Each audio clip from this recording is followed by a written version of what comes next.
마가복음 보겠습니다.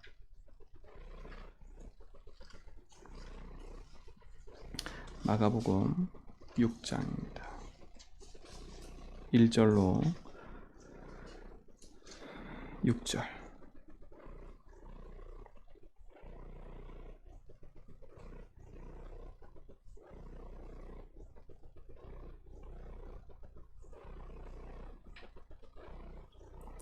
예수께서 거기를 떠나사 고향으로 가시니 제자들도 따르니라.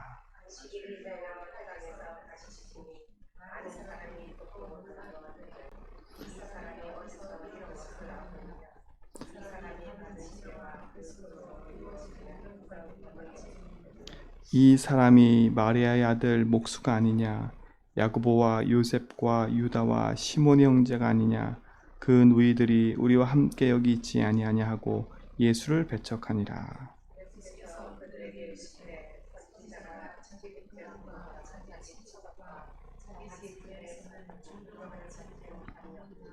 두 절 같이 읽겠습니다.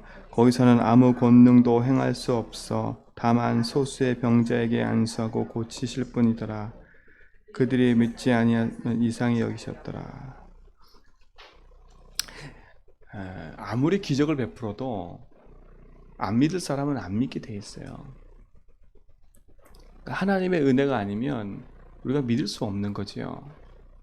그러니까 우리가 구원받은 거는 기적 중에 기적이에요. 예수님이 고향 땅에 와서 복음을 전하고 또 많은 사람에게 기적과 능력을 행하는데도 그들이 보고 있는 건 뭐밖에 없어요? 육신적인 눈밖에 없는 거예요.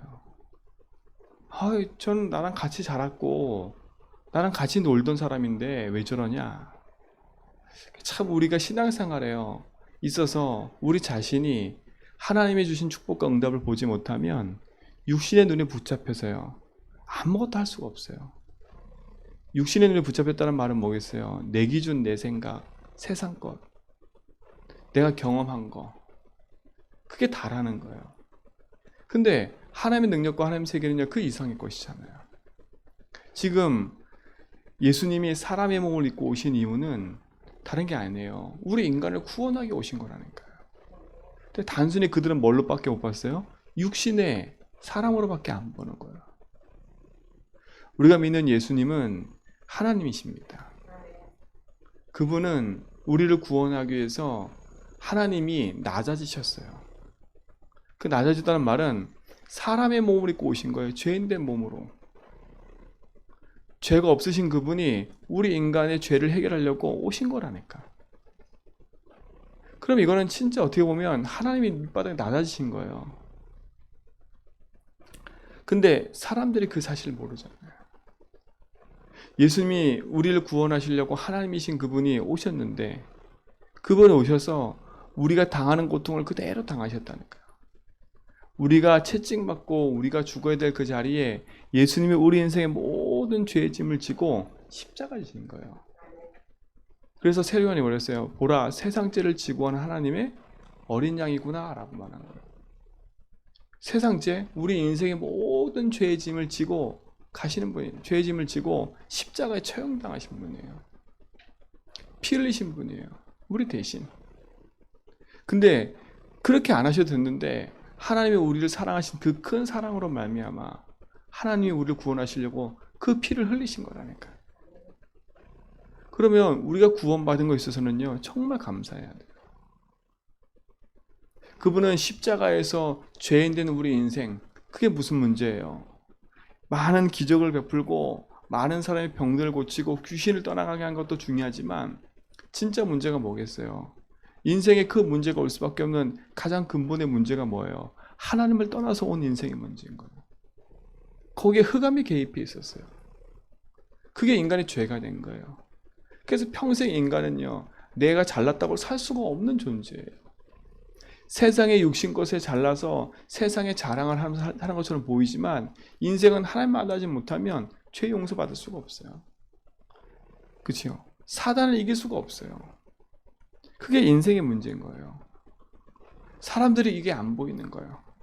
안 보이니까 육신의 것에 가지고 저건 우리랑 같이 놀던 사람인데 라고 지금 이들이 그렇게 하고 있는 거잖아요. 근데 예수 믿는 우리도 그럴 수가 있어요. 내 삶 속에 일어나는 자꾸 그 문제 속에 진짜 그 사실들이 안 믿어지면 우리도 나 물질 성공이라는 것에 갇혀서 내가 죄인됨의 자리에 있음에도 불구하고 그 눈이 가리고 생각이 가려서 보이질 않는 거야.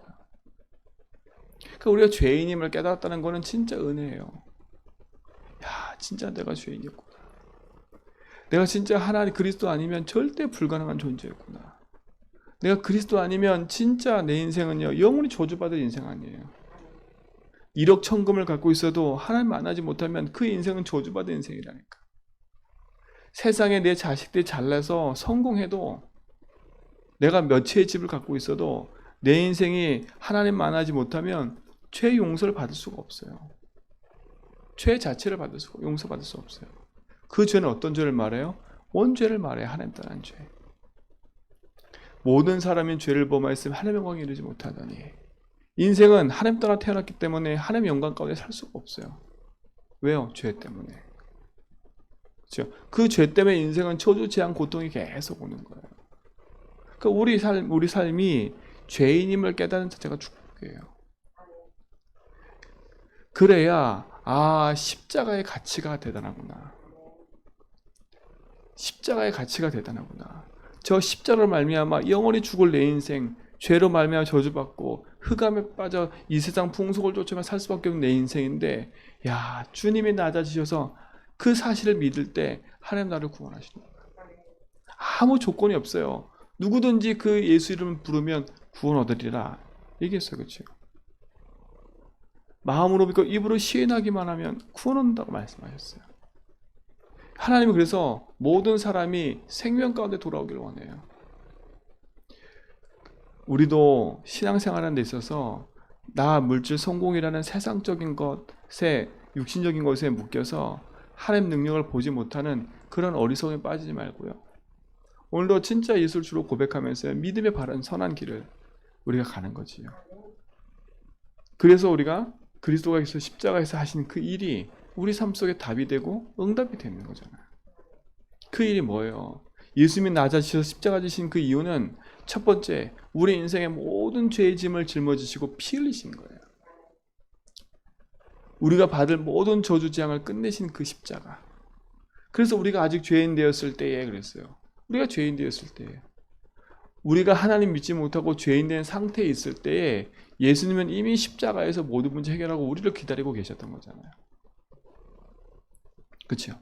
그리스도께서 피 흘려 죽으심으로 하나님과 우리에 대한 자기 사랑을 확증했어요. 하나님과 우리에 대한 자기의 사랑. 그 사랑이 어떤 거예요? 피 흘려 죽으면서 하나님과 우리 사이에 막혔던 담을 헐어버린 거예요. 그래서 예수님이 돌아가실 때 성소의 휘장이 찢어진 거예요. 성소와 지성소 사이에 하나님께로 나갈 수 없는 그 자리에 하나님이 성소와 지성 사이에 휘장을 찢었단 말은 뭐냐? 이젠 담대히 그리스도의 피 가지고 하나님께 나갈 수 있다는 거예요. 그 길이 열렸다는 건 똑같은 거예요. 새롭게 사는 길. 우리가 이 사실을 붙잡고 사는 게 축복이잖아요. 이게 믿어지고 이게 감사가 된다. 그럼 내가 육신적인 문제, 삶의 문제가 조금 응답으로 안 보여도 이거 하나로 감사할 수 있는 거예요. 아, 그렇구나. 내가 진짜 하나님 은혜와 그 구원의 복음과 생명에 감사하는 게 아니라 아직까지 내가 육신의 것에 묶여서 이게 육신의 응답이 없으니까 뭐까지 흔들려 버려요? 신앙까지 흔들려 버리는 거예요. 참 믿음 안에서요, 언약 붙잡고 그리스도께서 여신 십자가에 피 흘려 죽으시면서 하나님 만나는 새롭고 산 길 여신 그 십자가의 사랑을 오늘 우린 붙잡고 승리하시 바랍니다. 그러면 우리 인생은 그냥 그리스도 앞에서 겸손할 수밖에 없어요. 맞아요, 하나님. 나는 하나님 은혜가 필요하거든요. 그분은 십자가에서 새롭고 산 길 뿐만 아니라 어떤 것까지 해결하셨어요? 죽으시고 부활하셨어요. 그 말은 뭐냐? 지금 살아계시다는 거예요. 흑암의 권세를 완전 깨뜨리시고 우리를 거기서 건져내셨다는 거예요. 이미 우리는 승리의 싸움을 싸는 거라니까. 누구 이름으로요? 그리스도 이름으로요. 절대 내가 열심히 기도했기 때문에, 열심히 뭐 했기 때문에 응답받는 게 아니라 그 이름 때문에 그래요. 우리가 응답받을 자격이 어디 있어요? 내가 열심히 새벽기도 한 번도 안 빠지고 열심히 헌금 많이 하고 그게 기준이 아닌 거예요. 내가 무슨 자격 받았어요? 그리스도의 십자가의 비밀을 아는 그 자체가 자격인 거예요. 그 사실을 믿고 고백할 수 있는 게 자체가 자격인 거예요. 우리가 하나님 자녀 될 수 있어요? 없어요? 없는데 없을 수 없는 절대적인 절망 내 인생을 그리스도께서 우리를 거기서 건져내셔서 영원한 하나님 자녀로 하나님 나라로 우리를 인도하신 거라는 거예요. 그러니 생명의 복음을 붙잡고 산다는 건 축복인 거잖아요. 하나님 만나는 길을 여신 선지자, 우리 인생의 모든 죄와 저주에서 해방하신 제사자, 하나님 사단 권세 깨뜨리고 승리하는 왕, 그 그리스도 우리 인생의 모든 것 된다? 그게 승리하는 거예요. 사랑하는 모든 성도님들, 진짜 오늘 이 주신 약속의 말씀을 오늘도 붙잡고요. 오늘도 또 똑같은 일상이니까, 내 삶에 반복되는 일이니까. 아니요, 오늘도 우리는 반복되는 일이 아니라니까요. 그리스도께서 오늘도 내 인생의 주인 되셔서 나에게 생명을 주지 않으면 오늘도 우리는 이렇게 아침을 깨우고 나의 일을 할 수가 없어요. 그래서 그리스도가 내 인생의 모든 것됨을 믿고 따라갈 때마다 하나님께서 우리 삶 속에 준비된 축복들이 보이게 되어 있는 거죠. 우리의 삶에 살아가는 모든 것은 하나님이 주신 축복 안에 있기 때문에. 그래서 그 은혜의 십자가 붙잡고 오늘도 우리는 인도받길 기도하는 거예요. 주님께서 우리 가는 모든 걸음 속에 주님이 주인 되셔서 인도해 달라고. 주님께서 오늘도 원하시는 게 뭐냐고.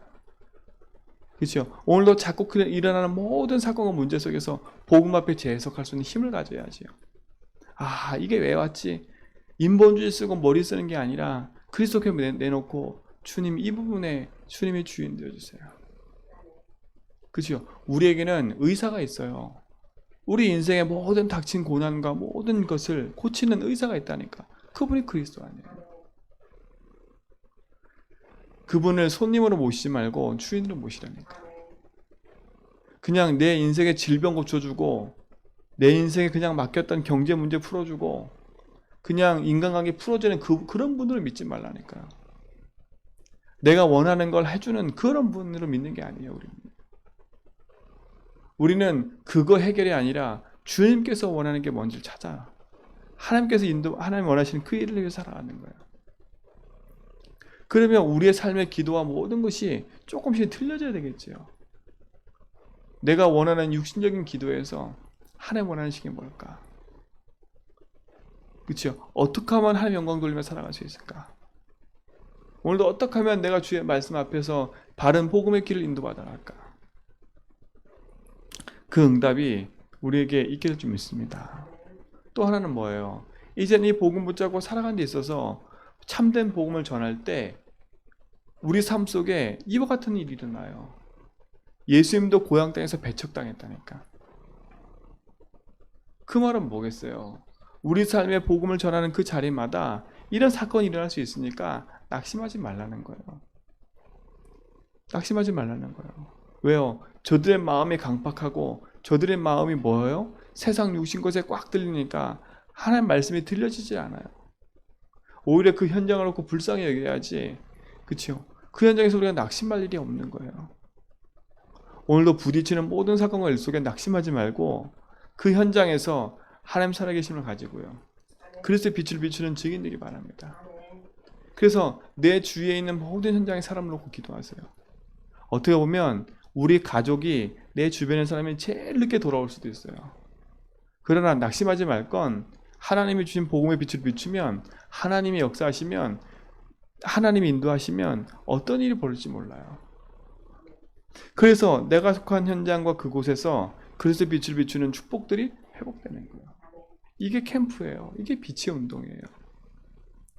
내가 그리스도가 필요함을 알고 그 그리스도의 응답을 가지고 오늘도 복음의 빛을 비추는 그 응답의 자리에 있을 때 하나님 역사하게 되어 있는 거지요. 그러니 내가 있는 곳에서 이런저런 사람과의 갈등과 문제 속에 묶이지 말고 그곳에서 그리스도의 빛을 가지고요, 생명을 살리는 그 일에 증인되기 바랍니다. 그렇죠? 그래서 오늘도 내가 속한 현장에서요, 어떻게 하면 진짜 이 복음을 누리고 이 복음의 빛을 비추는 증인을 설 수 있을까? 그 작은 질문과 고민을 시작하라니까요. 내가 열심히 일하는 일꾼이 아니라, 오늘도 열심히 뭘 해서 달려가는 일꾼이 아니라 진짜 가치 있는 인생을 살아가는 축복의 증인 되기 바랍니다. 그래서 오늘도요, 이 아침에 기도할 때 그 약속 붙잡고 기도하세요. 아, 그리스도께서 내 인생의 주인 되셔서 지금 나와 함께 하는구나. 아, 절대 무능한 내 인생을 주님이 십자가에서 다 용서하시고 나와 함께 하시는구나. 아, 절대 이길 수 없는 흑암 이기시고 그 이길 수 있는 권한을 나한테 주셨구나. 오늘도 난 이거 붙잡고 오늘도 내가 속한 현장에 빛을 비추는 증인으로 가야지. 그러나 그 증인으로 갈 때, 아하, 예수님도 고향 땅에서 배척당한 것처럼 내가 있는 곳에 가서 이 사람들이 듣든 안 듣든 나는 복음을 전하는 빛의 증인들이 되구나. 하나님 나라를 확장하고 그 일을 위한다고 증인들이 되구나. 그렇죠? 그 일에 응답하는 거라니까. 그게 우리의 정체성이고 그게 우리의 기도 제목인 거예요. 세상 사람들은 겉모습만 보고 우리를 판단하지만 하나님은요, 우리의 중심을 보고 보시는 분이에요. 그러니까 겉을 화려하게 꾸미려고 하지 말고 내 중심을 하나님께로 향하는 그리스도 붙잡고요, 믿음 앞에 서라니까요. 그래서 그 응답의 증거를 오늘도 마음껏 누리시고 오늘도 마음껏 그 응답을 가지고 빛을 비추는 증인이 되기 바랍니다. 일어나는 문제 사건 거기에 흔들리지 마세요. 온 거 당연하구나. 그리고 이거는 내 머리로, 내 잔머리로, 내 생각으로 할 수 없구나. 그래서 난 하나님의 은혜가 필요하구나. 그래서 정확한 언약을 딱 붙잡고 하나님 계획을 찾는 거예요. 그리고 뭐 하는 거예요? 성령 인도 받아가는 거예요. 우리의 힘으로 할 수 없기 때문에. 그러면 우리가 가는 걸음 속에 하나님 나에게 계신 뭐가 찾아져요? 미션이 찾아지겠지요. 나를 이 직장에 보낸 이유, 나를 이런 가정 속에 살게 하신 이유, 나를 왜 하나님 제주한 뵙기를 보내셨는지, 왜 나에게 이런 만남과 이런 일을 주셨는지, 그 모든 것 속에는 하나님이 뭐가 있어요? 숨은 계획과 축복이 있는 거지. 그 속에서 승리하는 축복의 증인 되기 바랍니다. 그래서 오늘도 그 감사와 은혜 속에서 승리하시고 내게 일어나는 문제 사건 이상히 여기지 말고 복음 붙잡고 또 그 속에서 낙심하지 말고 언약 안에서 재해석하는 축복 누리시기 바랍니다. 그래서 남 탓하고 누구 탓하기 전에 아 그래 이 문제가 올 수밖에 없구나. 아 저 영혼도 저 사람도 그럴 수밖에 없구나. 그 당연함을 알고 오늘도 복음을 붙잡고 승리하는 하루가 되기를 축원드립니다. 그래서 참 감사가 있고요. 그 감사 속에 오늘도 금요 예배로 모일 때 하나님 놀라운 응답과 은혜를 또 함께 나눌 줄 믿습니다. 그래서 증인으로 오늘도 당당히 승리하시기 바랍니다. 기도합니다. 하나님 감사합니다. 우리를 부르셔서 영원한 생명 가운데 있게 하시면 감사합니다. 가장 가치 있는 복음, 생명의 복음, 능력의 복음 속에 인도받게 하시면 감사합니다. 오늘도 내 인생의 주인 되셔서 흑암 이기고 승리케 하는 축복 주심을 감사하고 재앙과 저주를 막을 수 있는 힘을 주심을 감사하고 그리스도의 빛을 비출 때 내가 속한 모든 현장에 하나님 나라가 임하는 축복 주심을 감사합니다. 참 생명과 언약 안에서 믿음의 바른 길을 가는 증인 되도록 인도하여 주옵소서. 모든 흑암 저주 재앙을 멸하시고 승리케 하신 주님께 우리 삶을 의탁하오니 오늘도 주인 되셔서 우리 모든 걸음을 인도하실 줄 믿습니다. 이제는 우리 주 그리스도와 하나님 크신 사랑하심과 성령님의 내조동 충만하심이 참 복음 안에서 예수를 주로 고백하며 믿음의 선한 길을 가는 제자백의 모든 성도의 걸음 위에 이제부터 영원 몽토로 함께 있을지어다.